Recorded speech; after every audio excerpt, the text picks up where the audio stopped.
It's time to sit back, relax, and talk some Heidelberg football. This is the Scott Donaldson Show here on WTTF, AM 1600, FM 93.3, and on the web at WTTF.com. Tonight's show is brought to you by the Berg Bistro 1850 and these community-minded sponsors: Kimmel Cleaners, Harrison Price Insurance, National Machinery, Subway of Tiffin, Tiffin Brake and Wheel, and the Tiffin Buffalo Wild Wings. And now, live from the Berg Bistro on the campus of Heidelberg University, here's your host, John Kearns.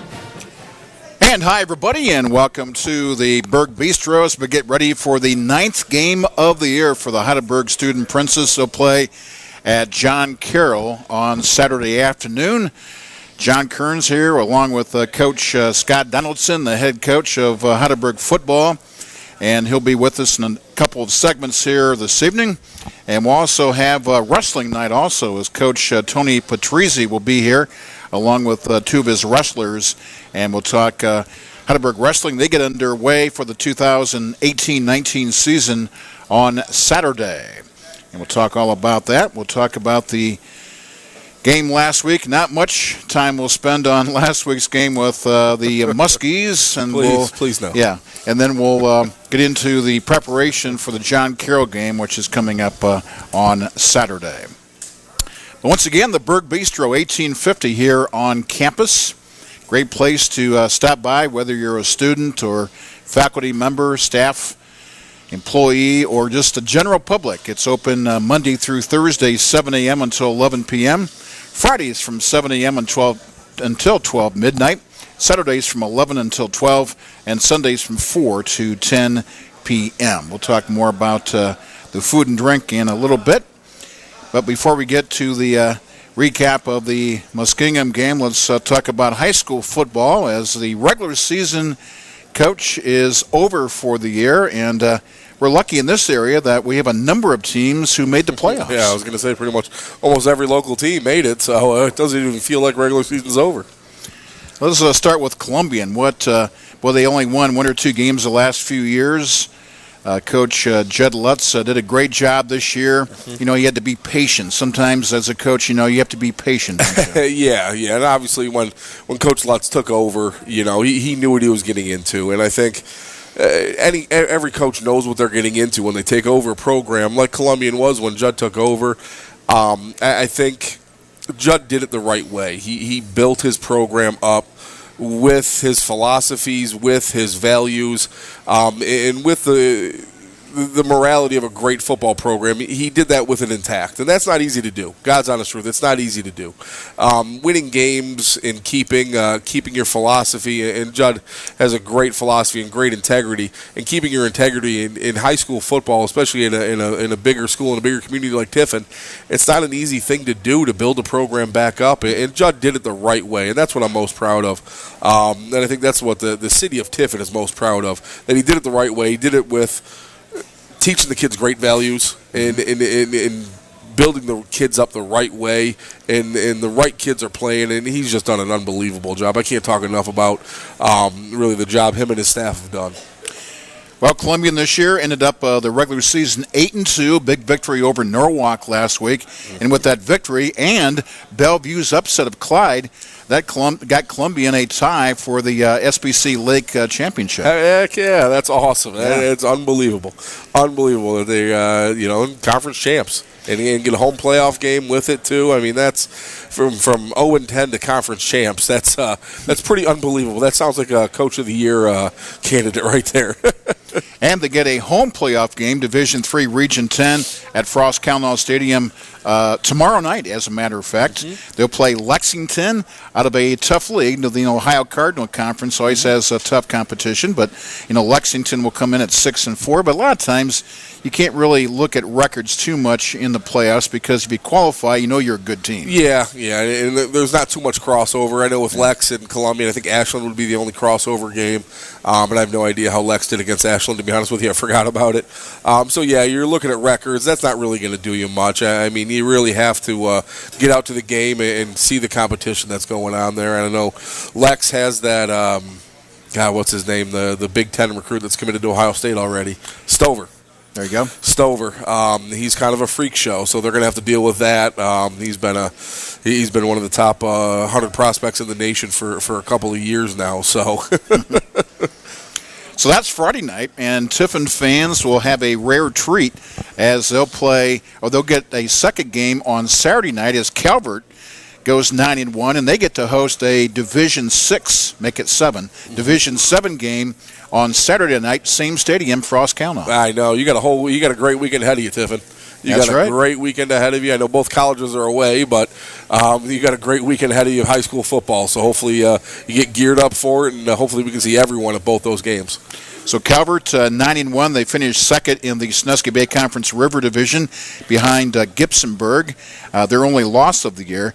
Now they'll play a toughie. They'll play Pandora Gilboa, who's 10-0, and they were the champs of the Blanchard Valley Conference this year. Yeah. And I haven't seen Pandora yet this year, but they're always a tough program, and I think Calvert is coming in healthy. They really haven't had a game in a couple of weeks here, so they, the guys haven't really played much past halftime the past few weeks. So they should be coming in fresh, and hopefully they can get firing on all cylinders, because when they do, they're dangerous. That offense is dangerous. It is fast. They can come at you from a lot of different angles. Coach Reisher does a great job of schematically just coming at you from different angles and different guys, and man, they're dangerous when they're firing. Coach Steve Reeser, a Heidelberg graduate, played football here, was a Calvert graduate before that.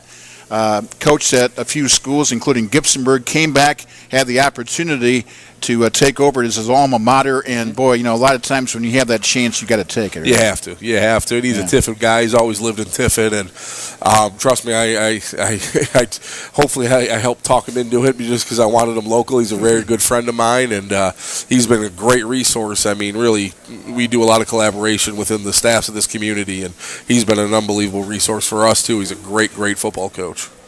All right, so that's Tiffin. Other games in the area on Friday night. It'll be Seneca East. They finished 9-1, second place in the Northern 10. They take on Loudonville at their home stadium. Gibsonburg, we talked about them. They'll be in Division 6 also. Seneca East is in 6. Gibsonburg will play Sherwood Fairview, way on the western part of the state. They'll play at home. And the Clyde Flyers, even though they stumbled against Bellevue, and that wasn't a big shock there because, that's a big rivalry. Yeah, it's a rivalry game. It was at Bellevue, and, You're talking to the same size schools. I mean, that's I didn't think that would knock them out of the playoffs. There's no question. But, yeah, honestly, is close as that game was, I mean, that one did have to hurt, to finish off the season like that. I know they'll bounce back. They got a great coaching staff and great kids. They'll bounce back, but that's got to be a tough one to bounce back from. Yeah, Coach Ryan Carter, been there for quite a long time. Yeah. He is a Clyde graduate, played football, and went on to play at Ball State in his college days. They'll play Rocky River tomorrow night as well. So those are the games. We forgot one, Cary. Cary made the playoffs. They'll play at Columbus Grove. That's Division 6 action as well. They'll play tomorrow night at Columbus Grove. And one of the games Saturday night, and we can't certainly forget Mohawk. What a great year they had. 10-0. They won the Northern 10 Conference. They've been rolling, too. Not just winning, they've been rolling. And they'll play a tough Leipzig team on Saturday night at their home place. Leipzig is always tough. They're always big, and but yeah, you're right. Mohawk hasn't had I think their only close game was Seneca East. Probably so. That was probably their only game where their starters had to play in the fourth quarter. But no, they're the number one team in the state right now in Division 6. I mean, good for them. Or Division 7. Is it 7? No, Mohawk 6. Mohawk 6, yeah. So great to have local. I'm excited about seeing how far they can make this run. And hopefully, like I said, these local teams have been doing a great job. We're really excited to watch them all, and I really hope we can go out in 5 weeks down to Massillon and watch a whole bunch of them play. And before their phones start ringing, I cracked myself a second time. I couldn't read my writing. I have to get a little closer here. Mohawk is 7. Sorry. 7. Oh, okay. Seneca East is 6. Mohawk is 7. So, all right, so let's get that straight. All of our angry Sycamore fans, relax. We got it fixed. All right, so that's one thing about live radio. You can correct yourself right away. In the newspaper business, once you print it and get it out, you got to wait a whole day. You're done. I know. Yeah. Zach Baker has that issue. He has so many problems in his stories. I mean, Zach, if you're listening, I'm just kidding. No, he's a great guy. Very few mistakes. Very few. And real quick check on the other fall sports at Heidelberg University. Women's volleyball team, boy, a tough loss the other night at Baldwin Wallace. They won the first 2 sets, and then BW came back and won the last 3. Yeah. So their season ends, but they had 20 wins and 10 losses overall in the year. Yeah, they had a great year. We actually, the football staff actually watched that game on live stream, and it was tough. Even in the 3rd set we had them, then the 5th set we had them too. And I tell you what, they had a great season though. Really an unexpected season with how young they were, and Coach Miller's he's always done an unbelievable job, and the man still terrifies me though. He's just scary. He's scary. But they've always been a great team, and they're going to continue to be great. I know they didn't lose much to graduation, and they're going to be back there next year. Well, both soccer programs, I think they had a better second half of their seasons, a little slow start for them, but a lot of young athletes on the soccer squads. But women's soccer squad ended up 7 wins, 11 losses, and 1 tie on the year, 2-7 in the OAC. But they won their last game. I believe it was 6-0 over Muskingum last Saturday. That's huge. Finish off on a high note. That's right. And the men's soccer team also won their final match. They ended up 6-8-2 on the year, and about even in the league. 3-4-2 was their final mark in the OAC, and they won their last game, I believe, 1-0 over the Muskies. There we go. Win's a win. Good job finishing off the season, and they'll be back ready for next year. All right, so besides football, and I think cross-country still has a little action yet, but now the winter sports coming up tonight. We'll talk with Tony Patrizi, the wrestling coach, and a couple of wrestlers. Last couple of weeks we had, last week we had women's basketball. Next week we'll have men's basketball, so time to start thinking about that a little bit. But we still have football action. We have 2 games to go. Still got football. Yep, and we'll talk about last week's game a little bit. I guess we have to. I guess you don't have to, but it was just a tough day. Sometimes you come home from work and you say, boy, it was just a bad day at work. And I think that was a bad day. It was a bad day at work. Just one of those things where nothing really clicked, did it? That day? No. And first off, all the kudos to the Muskingum staff and their players. I mean, they had a great game plan, and they came out and executed it extremely well. But as far as we go, we didn't have a good game plan. We didn't get the guys prepared well, and we did not execute. I mean, this was a failure from the top down, starting with me and all the way down to the 7th string running back that didn't get in. It just wasn't a good day. But that's obviously my fault. But we didn't execute, and they did. And in the OAC, if you don't execute, you don't win games. And it's as simple as that. It doesn't matter who you're going against, what the record is, what your record is. If you do not execute well, you will lose the game. And that's what we did. That's what we didn't do, excuse me. Well, in the first quarter, very competitive. Both teams scored 2 touchdowns. Looked like we're going to have a shootout right to the end. And then after that, the Muskies, and a big stat in the ball game was that within a few seconds, they had time of possession 2-1. Yeah. And then, a couple of turnovers hurt that. And we just defensively, we weren't able to get the ball. We weren't able to get off the field on those 3rd down situations. They're a really good running team, but we had them in situations to where we should have gotten off the field. Those 3rd and 6s, 3rd and 10s, and we didn't get them off the field, and you can't win a game like that against a team that can run the ball well, and they can. They're big up front, and their quarterbacks did a great job of controlling the clock and controlling the game. Our 3rd down conversions only... let me see. Where's my stat? 4 out of 13. Yeah, and that doesn't help the situation either. No. And we're let's face it, we're not a team that's going to be able to come back from a big deficit. You know what I mean? Our pass game is solid, but it's not. What it's been in the past. Don't get me wrong. And Trace has done a great job, but that's not where he excels at. So when we got down there and then we couldn't convert those 3rd downs and continue those drives, we're not a big play offense. So if you're not continuing drives, you're going to be up against it. Punting game this whole year's been great. I know Austin Baker was I think a couple weeks ago #1 in the nation in punting. Had an off day there, and also a I think there was a fake punt situation. Yeah. Was that a call? That was a call. That was a bad call, but it was a call. But you had to have a spark, right? You're looking for a spark, right? I was looking for something. I was looking for something. It was a bad call in a bad situation, and Baker did the right thing by not throwing it. But, it was a well-designed fake that they had very well covered. That was a bad situation to call it in. But, again, at that point in the game, we were looking for a spark. We were, and hindsight's always 20/20. Sure. But it was just that call's going to haunt me for a couple of years. John, thanks for bringing it up. Oh, no problem. But Austin Baker, really when you talk about he was a high school quarterback too, right? He was, and he's a great athlete. And we've been the past 2 years. I think we were 5 of 5 on fakes or 4 of 4 on fakes, and maybe got a little cocky with it. Things happen, but 41-14, the final, first time in 8 or 9 years that Muskingum beat Heidelberg. But you have to kind of just forget that game, after the next day and move on and prepare for a very tough opponent in John Carroll, a team that across the street last year it was the opposite. Mm-hmm. You had a great day at the office last year and won that game easily over a very tough John Carroll team, and in the off season, boy, they put things together and only had the one loss all year, and that was to Mount Union. Yep, and it was a close game too. But you think kind of going back to what we said with the Muskie game last week, if you execute better than the team you're playing against, you win. Mm-hmm, sure.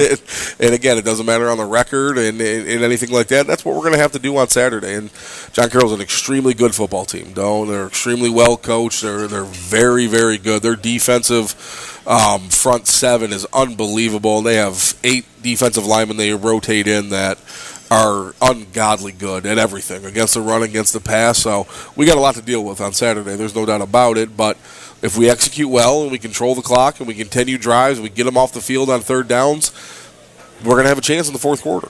And that's all you can ask for. Yeah. I know we played it right to the end with Marietta. Marietta played it right to the end with John Carroll, and I think it was at John Carroll too. So, you just got to have the right situation. So we wish you the best. We'll talk to you more later in the program about that game, and just looking over their statistics.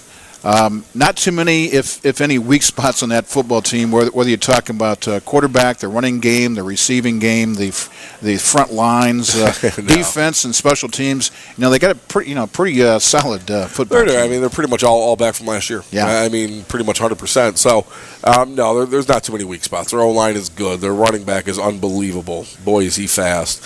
Some good receivers, a really good tight end, and defensively, like I said, that front four is, oh boy. And they got a lot of them, so if they get tight, a whole bunch more come in. But it's nothing better than we faced all year. I mean, we face some great offensive lines. We face some great quarterbacks. So by this time of the year, we've gone against great everything. So the speed is not going to freak us out. The size isn't going to freak us out. We just got to execute, and the kids got to execute, and that's the biggest thing. And we've had a great week of practice. I'll tell you what, I literally just got off practice 15 minutes ago over at Tiffin's Indoor, and we had a great practice over there. It was beautiful. It wasn't raining in there. Yeah, we understand that Herman Stadium was being used for Tiffin University soccer today. Yeah, all of a sudden, we got practice all planned out at 8 in the morning, and Coach Palm comes over at about 8:45, goes, "Hey, do you mind going to Tiffin Indoor at 5:30?" I go, "What?" So, no, we have a great collaboration with Tiffin University Athletics, our athletic program, their athletic program. And it was just... They couldn't use their fields because of all the rain, and obviously a grass field with rain when you're hosting a tournament that's going to have 3 or 4 games. That's not good. So they'll ask to use our field, or absolutely, and we got over there to their indoor, so it worked out well. Yeah, we had to go a little later. I had to rush to get here, but I'm also not soaking wet and freezing. Yeah, it was not too good out there. It still isn't. It hasn't stopped raining for a couple days now. So it worked out really well. All right, very good. Scott Donaldson, head football coach of Heidelberg. We'll be talking with him a little bit later on in the program. And we'll talk wrestling next with Coach Tony Patrizi and Tyler Hammack, and also Dylan Roth, as the wrestling program will get underway. Practice is over. It's time for wrestling on Saturday, and we'll talk more about that. We'll take a pause, so we'll have more of the Scott Donaldson Show. After this, you're listening to WTTF.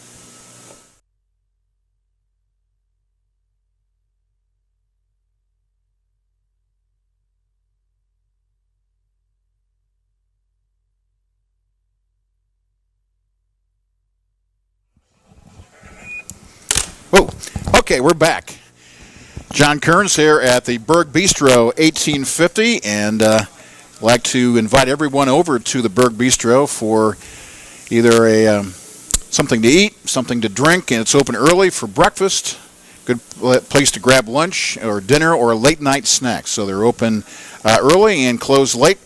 Great staff here and great menu. So I always grab a menu and try something different every week. So end of the show, I have something to take home. So right now we're going to be talking Berg wrestling, and it's that time of year as wrestling will open up on Saturday. And I'd like to welcome in head coach Tony Patrizi. And coach, this is your 5th year as the head wrestling coach, but you've been involved with the program for quite a few years, right? Yeah, I'm probably going on my 18th year, one way or another, being part of the university, and had a great opportunity to come back here 5 years ago, and haven't changed my decision since. It's been awesome.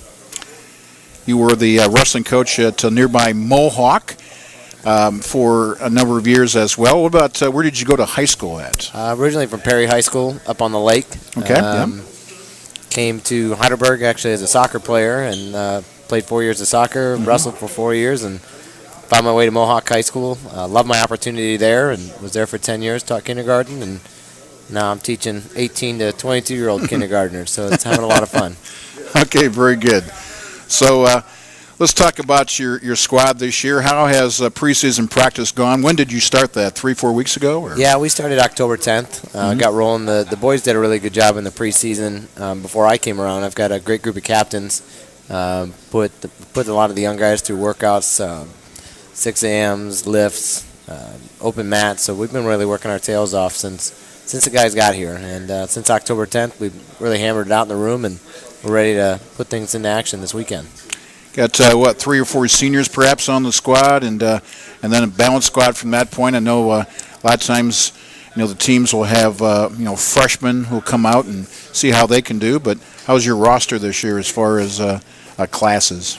We're pretty well spread out. We've got 3 seniors on the team. Got a good group of juniors, a strong group of juniors. Same with sophomores, and then have a very talented group of freshmen that come in. And I've got good leadership, which it's kind of a top-down thing for us. And if I didn't have that kind of leadership, I wouldn't have the kind of program that I have right now. Okay, very good. Of course, you have at least a couple of assistant coaches helping you out, and who are they? James Buss. James is a second-year JA for me. Wrestled at Loris and Millikan College. Was a 2-time All-American and national champ. And Chris White wrestled 4 years for me. Was a team captain for 2 of them. 2 guys that I couldn't do my job without. They worked tirelessly in the office and well respected by my guys. And I wouldn't be able to run this program without them. All right.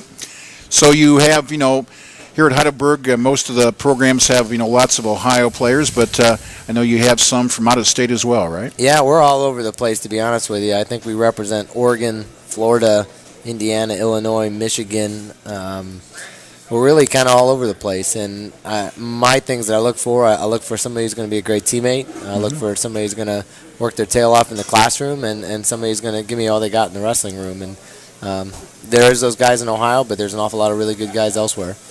And of course, as a lot of people know, or maybe don't know, that not every college or university, whether it's Division 1, 2, or 3, or whatever, may not have a wrestling program. Correct. Anything below, basically below Kentucky, there's really about 2 programs. There's no programs in Texas. Very few programs out west of the Mississippi, and so there's a lot of good kids that just don't have an opportunity to go to the next level, and that's kind of, we're trying to find those kids. I know even Division 1 schools, I don't think Toledo has a program, do they? No, yeah. The only Division 1s in Ohio are OU, Cleveland State, Ohio State, and Kent. That's it. So, and how about the Ohio Athletic Conference? I know most schools have a wrestling program, but a few may not. Yeah, we actually added another team. One of my assistant coaches and an All-American for me, Justin Keene, just took on the head position down at Wilmington. They restarted their program, so we're up to 8 on the OAC. Our conference historically has been a very, very tough conference. We've got some tremendous coaches that are a part of it, and we're from a national level. The OAC is a very tough conference. Okay, last year in the 2017-18 season, 8-8 dual record, third place finish in the OAC, and you get to coach a guy over here we'll talk to, national qualifier Tyler Hammack, and that's a big deal when you make the national finals. Mm-hmm. It is a huge honor. There's 3 spots available at every regional. There's 6 regionals. There's 18 guys who go to the national tournament. Tyler made some concessions for another guy on the team, and things didn't work out for that guy. He got injured, and Tyler dropped down and really got the job done at the last weekend. We had a couple of other guys that missed out, but he had a phenomenal year. He's back again in his senior year, looking for not to make the national tournament, to find his way out on the podium. And probably more importantly, got to mentor 2 academic All-Americans, including Tyler and also Mason Brainerd, right? Yeah, Mason, tremendous wrestler, tremendous person. One of my leaders here on the team. They are able to get it done definitely on the mat, but in the classroom as well. They carry both of them are above a 3.4, but they have to carry a 3.25 or higher and place at their regional tournament, and they both did that. So it's been awesome for them. And there's a reason.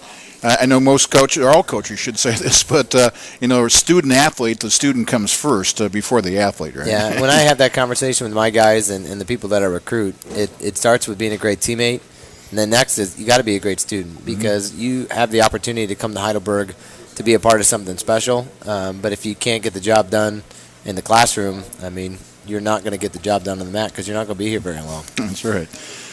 Well, tough November schedule. A lot of reaction on the road. You start out at Adrian College in Michigan with the Adrian Open. How many schools will be there? I think they're at 10. It's an open tournament, so with only 10 schools there, but everybody brings their full lineup, and there's actually 3 OAC teams there, 3 very good OAC teams that are going to be there. It's going to be a very challenging opening tournament for us. There's some weight classes that are going to have several All-Americans wrestling this weekend that should be wrestling in March. So I'm very excited about this upcoming weekend. So that starts at 10 a.m., so it's going to be a long day on the mats at Adrian. But, of course, your wrestlers, I'm sure, ready to get into action here. Practice is one thing, but when you get to the matches, that's, in the regular season, that's what you want. Yeah, we spend a lot of time beating each other up. Yeah. And you get kind of hungry to get a hold of somebody else, and I know they're excited. I'm excited. They have no need to be nervous. They definitely put the work in ahead of time, and it's just an opportunity to go out and show your stuff and learn and keep progressing.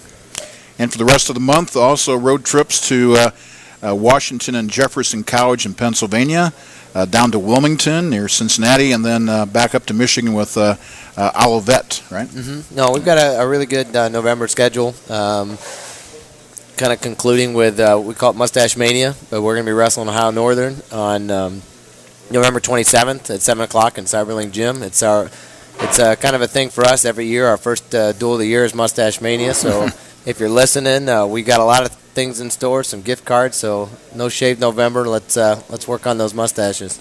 Yeah, so please put that on your calendar. Ohio Northern, always big rivalry, no matter what sport it is here on campus. We'll be at Cyberling at 7 p.m. on Tuesday the 27th, and what I've heard, you always have good support at home meets. Right? Yeah, I'm very proud of our campus. We work really hard to do that for other teams. You'll see us at volleyball games wearing our singlets. Well, not me, but the other guys, and they provide a lot of support. But we'll pull in 500 to 700 fans to come in to watch a wrestling match. And that's great. It creates an environment that has your hairs in the back of your neck standing the entire night. So I really appreciate the support our campus gives us. And that has to help a lot, when you're in front of your home crowd and they're cheering you on, right? Oh, yeah. We've got guys that, from the fraternities to the football team to the volleyball team, it's been great support, and we want to put on a good product for them, too, to make it fun.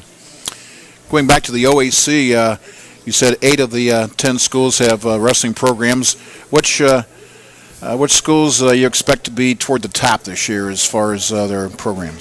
Right now, I think it's going to be a pretty close race in that top 4. I think BW returns a very strong squad. Coach Gibbs does a nice job. I mean, he's got quite a few returners, but same thing with Josh Malave. He's in his 3rd year, I believe, at Mount Union. Has brought in some tremendous recruits and has really had his program going in the right direction. But I mean, honestly, I feel very confident in the roster that we're going to put out and the team that we're going to put out. And it's going to be a dogfight. But Ohio Northern's got some really good talent. So does Otterbein. Wilmington's they're up and coming, but they're going to have some very talented kids. Same with Muskingum.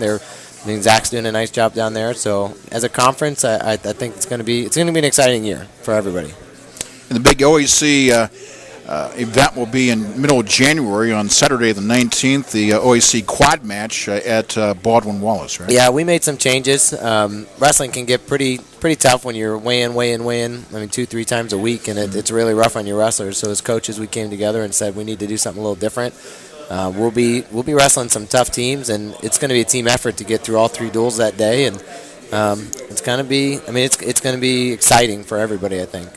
Yeah, once again, wrestling Otterbein, Baldwin Wallace, and Muskingum on Saturday the 19th at BW up there, and then your schedule. You have action in December, January, February, and then the NCAA Division III championships at Roanoke, Virginia. Are they normally there, or they move that around? No, they move it around. We were in. Where the heck were we last year? We've been in Iowa. We've been up to La Crosse. We were in Cleveland. We were in Cleveland last year, and so Virginia's first time it's been on the East Coast in a while. But I'm looking to really to put a few guys there. My goal as a coach is to put all Americans. I want guys on our wall downstairs, and it's a long season. It's 5.5 months long, and you got to be healthy when you get to the end. So we work really hard at giving our guys the best opportunity to be successful in March. That's where we want to be. All right, real good. Tony Patrizi, the head wrestling coach here at Heidelberg University. We appreciate you stopping by and chatting about your program and a couple of your wrestlers coming up, Tyler Hammack and Dylan. Now, Dylan Roth, before I get to him and talk to him personally, it on the website says he's the manager. I know he had some injuries, so... No, that's kind of Dylan. Dylan had a tremendous freshman year. Tore his ACL playing lacrosse in the spring, and so last year he didn't want to miss anything. So he came on and was the best looking manager in the country, and I think we're going to keep him at that role. And Dylan's got to go winning a national title, and so hopefully you'll kind of see a little blurb there next year with Dylan Roth, 184-pound national champion. There you go, 184, and Tyler is at 197 still? Yep, these guys kind of work some things out. Tyler bumped up to 97, and both guys should make the podium at the end of this year. I'm very confident in their abilities, and not so much the abilities, but the amount of work that they put in and they're going to put in. So 2 tremendous guys, both team captains, and again, I can't run the program without leadership like this. Okay, very good. We'll take a time out. We'll come back and talk with Tyler and Dylan as our Scott Donaldson show continues here on WTTF. We'll be right back after this.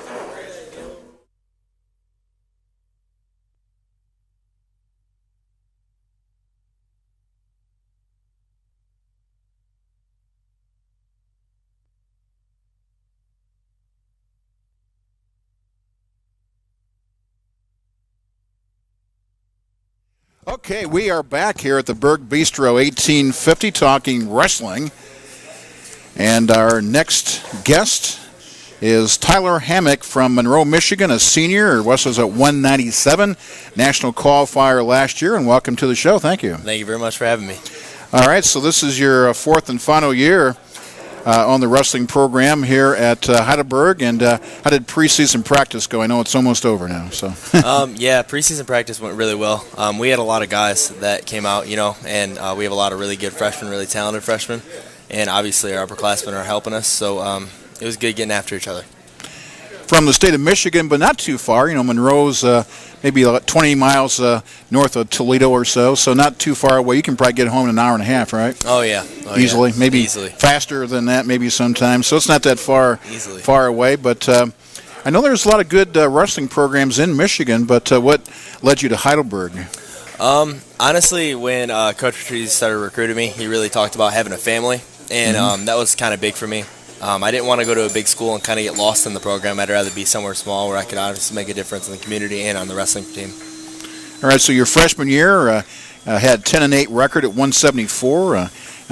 One thing it says here, first time you wrestled in college, you won your match, right? Yeah, it was my first match. It was under the lights at home, and that was pretty exciting. Yeah, that was neat. So then your sophomore year, you went 14-5, perfect OAC record, 3-0. Then last year, 27-13, 3-2 in the OAC, led the team with 13 pins, and you were a national qualifier, and that's a big thing because 50 states. Now, not every state has wrestling, or a lot of Division III schools don't have wrestling, but still a lot do. So there's a lot of wrestlers out there. Yeah, it was honestly a great honor to go out there and wrestle with some of the best in the country, and can't wait to get back there this year.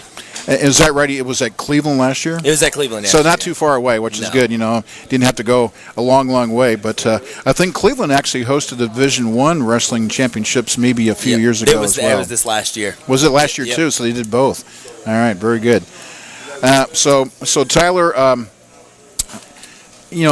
Coach talked about family. You guys, I think. All teams are close or want to be close, but is your wrestling squad especially close? You guys, kind of like brothers, with the same goal. We're very, very close. We do everything together. I mean, you'll see us every morning eating together, every lunch eating together, every dinner eating together. I mean, we're with these guys probably 16 hours a day, other than when we're sleeping. And after practice, we'll go and hang out with them, play cards, play video games. It's all about building that relationship because you're going to go through just those practices the next month. So it's all about being close with your guys. So you said you had a good preseason, session that started by the second week of October, so about 3 weeks or so. Now you're going to be wrestling for keeps. This is an exciting time of year because no more wrestling each other. You're going to be going and wrestling other people and having records and all that. So you'll be up to Adrian College this weekend, right? Yes, sir. Okay. So we have some family and friends, from Monroe going over to Adrian. That's not very far. Oh, we will definitely have family going. Yeah, that's good. So, all right, very good, Tyler. What about your studies here at Heidelberg? It says here you're health sciences major. Is that right? I'm actually a business administration major. Okay. All right. So business administration. What are you looking at in the future? I know you have another year or so here on campus as a student, but what's your aspirations? I'm looking into being like a supervisor at the Toledo Jeep. I've been interning there for the past 2 summers. Past 3 summers. This will be my 4th year there with a full-time job. So I'm looking to go into upper-level management there and then maybe climb up through there. All right, very good. I know that's a great place to work. I have a cousin who works there and at Toledo Jeep plant, and of course, that's the new one. You probably are too young to remember the old Jeep plant. Yeah, the really old one, and then they built the new one. But you can't miss it when you go home, no, right? You can't. It's right there, that big, huge plant. So, all right, Tyler Hammack from Monroe, Michigan, a senior at 197. Best of luck this year, and we'll keep an eye on you for sure. Thanks. Thank you so much. All right, so let's switch gears, and we'll get Dylan Roth in here. Who is a junior, I believe. So we'll get Dylan in here and talk to him about being part of this wrestling program as well. He's from Cincinnati, Ohio. And is that right? You're a junior here on campus, right, Dylan? Yeah, I am. From the great city of Cincinnati, where even though I'm from Fremont, which is right up the road here, 2 of my 3 children have decided they're going to make Cincinnati their home for the rest of their lives. So we go there all the time. Yeah. So one lives in Westchester, and another one lives in Newtown, which is to the east. So, and Oak Hills High School, all right? So tell us about your high school days at Oak Hills. Well, high school team was nothing special really, but we had a good group of guys who enjoyed the sport, and we had a pretty close bond. I'm still friends with a lot of guys on the team. So You wrestled and played what other sports there? I played lacrosse for 3 years, but I didn't play lacrosse my senior season because I got surgery right after wrestling. Okay, so wrestling is your big sport. Yeah. It says here 4-year letter winner. And what weight did you wrestle in high school? Or is it different 4 ones? different weight classes. Oh, really? Every year? Huh? Yeah. I started out my freshman year weighing 113 pounds and ended at 160 my senior year. There you go. And that happens a lot. You're not the only you're not the only one that does that. Yeah. You know, a guy grows as you get older like that, for sure. But and what I ask everybody the same question. So, what led you to Heidelberg? Coach Patrizi had a big part in it. You know, he seemed like he had a really close connection with the guys, which he does, and really puts them first. And he's really, like, he cares about our education more than anything, really. And my parents liked how he was on top of all of our, like, grades, making sure those were always good and always checking up on us. So your freshman year, you were 9-3 at 184 with 5 pins. Missed last year with an injury, and you may or may not want to discuss the injury, but you weren't able to wrestle last year, and I'm sure that was frustrating. But back wrestling this year, right? Yeah. Okay. And at what weight group again? 184. So same one. Okay, 184. So, all right. So getting back at it, and I'm sure it feels pretty good to get back on the mat, right? Yeah, I've been practicing all summer, trying to get back into it, and feeling pretty good. Excited for Saturday. So. Okay, so up to Adrian College in Michigan, and preseason practice is over now. Getting into it's going to be a busy November. You guys do a lot of traveling this month, right? Yeah, we will. Going to Pennsylvania and Michigan a couple times, down to Wilmington, which is Wilmington not too far from Cincinnati, where you grew up, and then the big home match will be at the end of the month against Ohio Northern at home here. So, and that's going to be Coach talked about the the excitement of having your first home match, right? Yeah, haven't got to actually wrestle under that light yet at home, so I'm pretty excited for that. Okay, very good. Well, your teammate here, Tyler, talked about how close you guys are of this wrestling squad, and I'm sure you can reiterate that as well, right?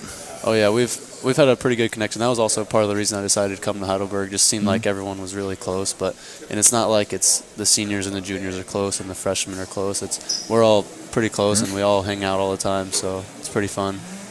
And the OAC is always a tough for Division III, a very tough wrestling league or conference, right? Yeah. Yeah. So seems like everybody is pretty tough in the OAC, so tough to go through there. So, all right, Dylan Roth, a junior from Cincinnati, on this wrestling program, ready to get at it on Saturday at Adrian College. It's an open up there, so I think Coach said there's going to be 10 squads up there, so a lot of wrestlers. Yeah. Okay, very good. All right, well, thank you, and thank you. We enjoyed talking wrestling here tonight on the Scott Donaldson Show. We'll take another time out. We'll come back and wrap up the show with Coach Donaldson, talk some more football as his team gets ready for the big game on Saturday afternoon at John Carroll in Cleveland. And then their final game of the year will be a week from Saturday at home against Ohio Northern, trying to wrap up the season with 2 victories. We'll talk back with Coach Donaldson. After this, you're listening to WTTF.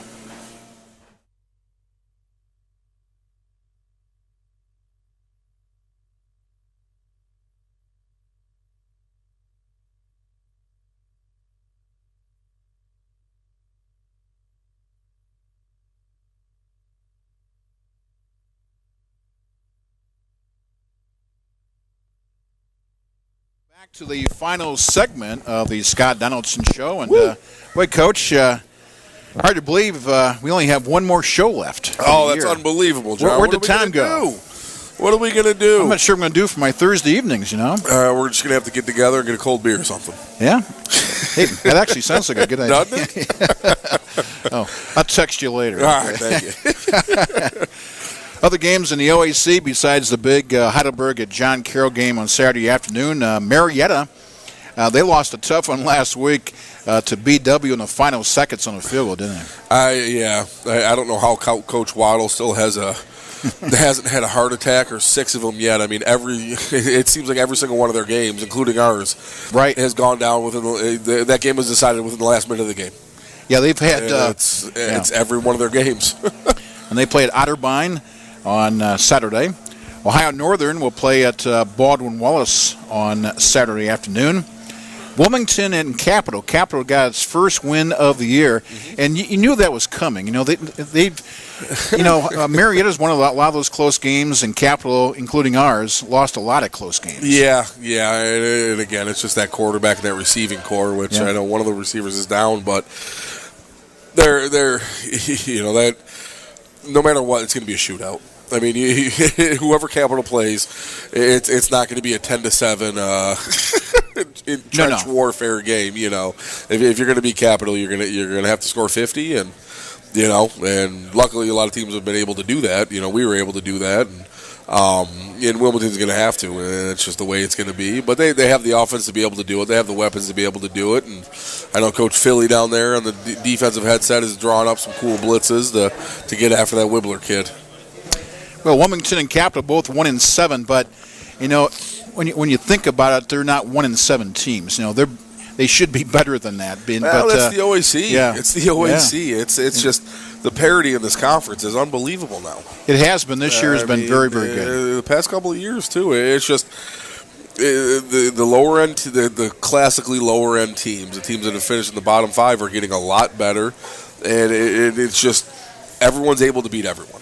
It feels like that sometimes. Maybe obviously Mount is Mount, okay? But, other than that, everyone's been competitive with everybody else. It just depends on the week. It depends on who comes out and executes that week. It's frustrating, but also really fun to coach it. Marietta not too many years ago, toward the bottom of the league for some years, and now they're rising up. Muskingum, they're rising up. They only won 2 games last year, got a new coach, got some new blood in there, and now they're 4-4. I know they got a tough one against Mount this week, but as we saw last week, they're a good football team. What the heck? You never know. They're a good football team, and they're physical, and they're big. Boy, they're big. Game Saturday in the Big Ten, just real quickly, Michigan State at Maryland. It'll be Rutgers at Wisconsin, Minnesota at Illinois, Iowa at Purdue, Penn State at Michigan, that's a big one. Notre Dame's at Northwestern, that's kind of a late season non-conference game there, and Nebraska at Ohio State.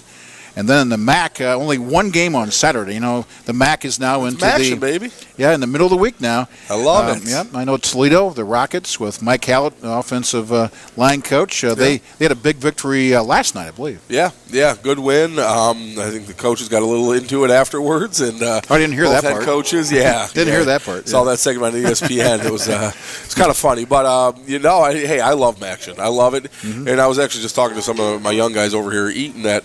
There are so many ex-OAC guys that I'm really good friends with in the MAC. I mean, just even Heidelberg guys. I mean, Brian Cochran and Tom Kaufman over at Kent, and Ryan Finks at OU, and some buddies over at Akron, and obviously the Toledo guys. So you watch these games, and you actually have a little bit of vested interest in it because you have guys coaching for it. So I love watching it, and my wife's alma mater is actually leading the MAC right now, Buffalo. There you go. So, and they beat Toledo a week or two ago. Yeah, they're good. Yeah, they're good. Yeah. That quarterback is looks like he's 7 feet tall. But I love these, and I'm sure the coaches don't really love them, but I love it. I can go home on a Tuesday and I don't have to watch NCIS reruns. I can actually watch some good football that I care about.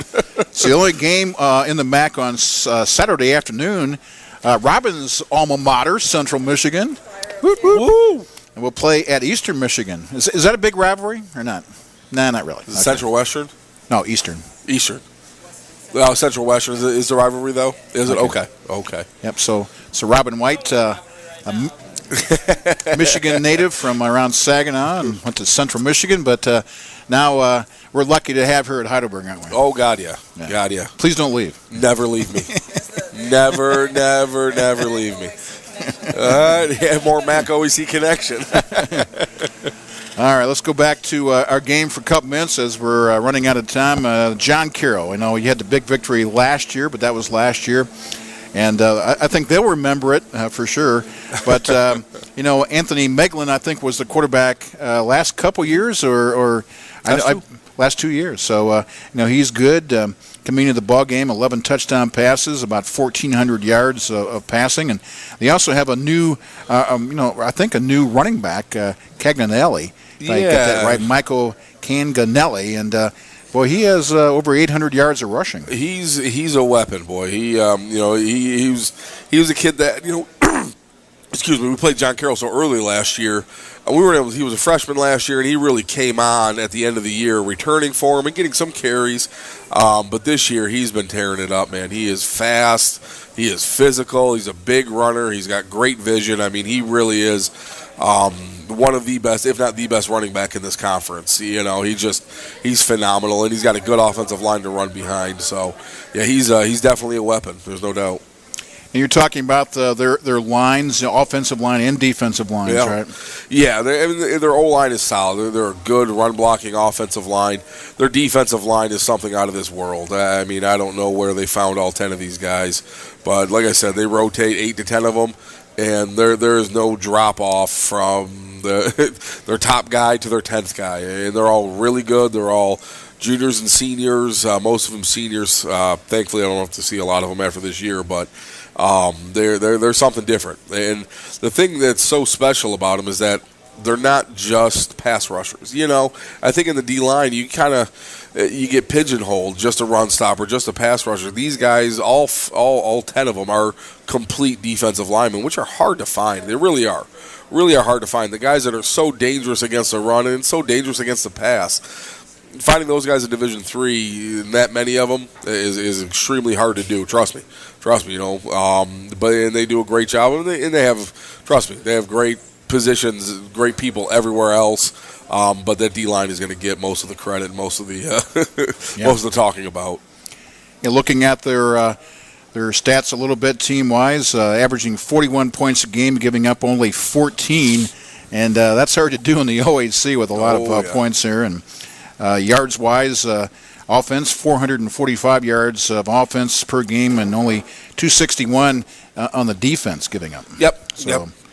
Got to work it out for us. There's no question about it. But you talked earlier about execution. And that's it. That's all it is. Going out and sometimes, you have to be aware of who your opponent is. But if you go out there and you practice hard in a week and you execute what you're capable of doing, that's the most important thing, right? Absolutely. That's all we need to do. Defensively, we have to stop the run and force them into situations where they have to win the game with the quarterback and the receivers. That's what we have to do. Offensively, we got to sustain drives and get the ball in the end zone when we're in the red zone. And it's nothing we haven't done in the past, nothing we haven't done this year. So our kids understand that. This week's pass loss took a little bit to get over, and trust me, I was the worst one. All right, it took a little bit to get over, but if you saw our kids in practice this week from Tuesday, Wednesday to Thursday, they understand what's on the table. They understand what they have to do, and then they've had really 3 great days of practice to prepare to do that. And whether we do it or not, that's on them. Right. But I think the kids really believe in the game plan. They understand what we're trying to do, and they believe in each other. So that's all you can ask for as a coach. And, of course, you have some seniors on this team, some juniors, but we talked about all year long about one of the younger teams that you've had, especially, before the season started. But you have to be pretty pleased with, the freshmen and sophomores, especially the ones that haven't had any playing time.